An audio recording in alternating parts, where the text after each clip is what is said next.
Hello everyone, today we are exploring the beautiful city of Lisbon and we are going to show you some of its best food to eat, some things to do when the sun is shining or when it's raining, and of course its history, so you are prepared when you visit Lisbon.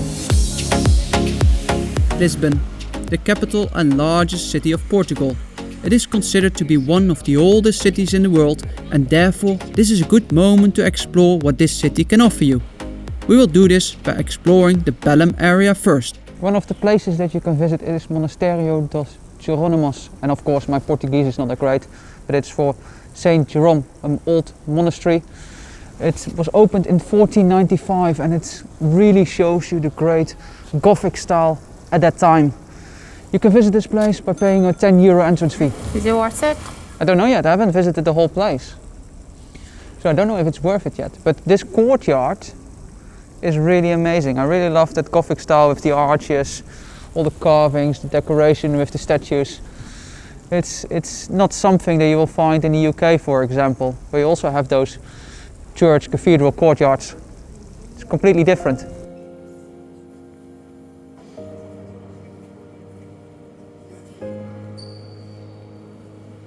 Besides a great monastery, you will find in Belem also the origin of one of the most famous, if not the most famous Portuguese pastries.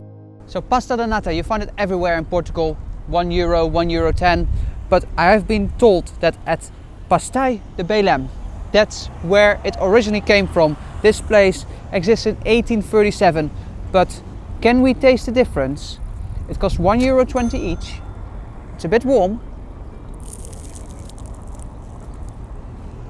But you can taste the difference because this one, it's a bit warm. Besides that, the cream is less sweet as in other places. It has more egg flavor, so it feels a bit more premium, fluffy in a way, but it tastes very, very good.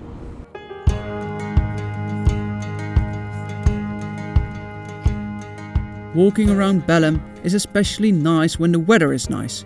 It gives you the opportunity to walk next to the riverside, see the impressive monument that has been placed in memorial of Henry the Navigator, and in the end you will end up at Belem Tower. Belem Tower, built in 1519, it looks like an old medieval ship from a distance. It was a very important tower at that time because the ships would go on a long journey, they would come back with herbs, diamonds, silver, gold, all the richness that the outside world had to offer. And then when they came here, the taxes would be done here, but not only that. The floor below had cannons situated, soldiers would be standing on top of the tower. Because of the strategic placement, it was a perfect place to defend the country from potential invaders.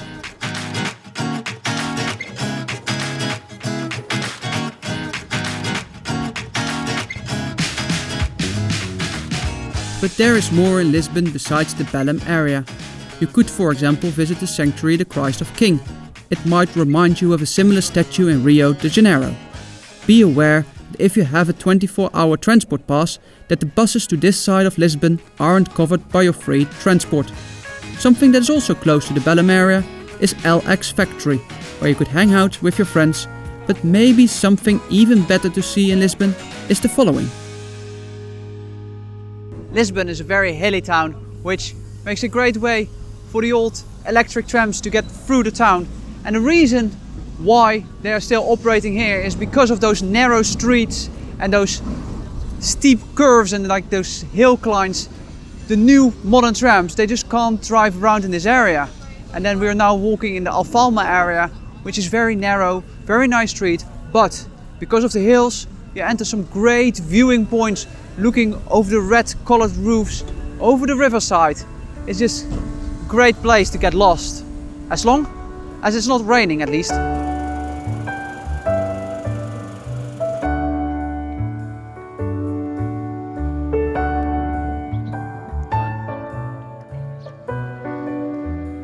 Yes, the Alfama area gives you that typical Portuguese view.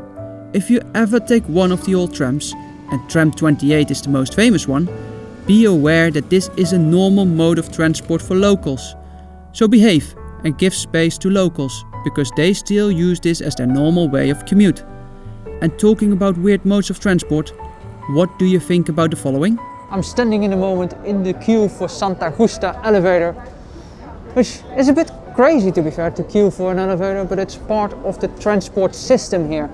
It's built in the late 1800s as a way to navigate from the bottom part of the city center up high, and goes every 10 minutes, and you can use your public transport card to go up. In the end, the queue was too long, so we didn't go up the elevator to the higher street level. But it is nice to see those different ways in how you can get around the city. Only now it is time for something I'd rather not do. So a local drink, Quindinia. I don't even drink alcohol. This costs €1.45. It's cherry fermented in brandy, sugar, water and a bit of cinnamon. All for culture, because I don't drink. I still don't drink. I can taste the cherry, which would assume that I would like, but then there's a very strong alcohol taste as well. Not for me. Lisbon is a city of food. There are so many nice restaurants scattered around the city, all giving you some great dishes. However, if you have difficulties in choosing, you might want to visit the following market. One of the places in Lisbon to get food is TimeOut Market, and you might think TimeOut Market might be too commercial. It might be a little bit more expensive, but still it's pretty affordable. And I was surprised, there's also a traditional market on the other side before you enter this place, and there's some decent choice here, so I guess we get some good food round. So yeah, Lisbon, a melting pot of different architecture, a historic city and a foodie's paradise.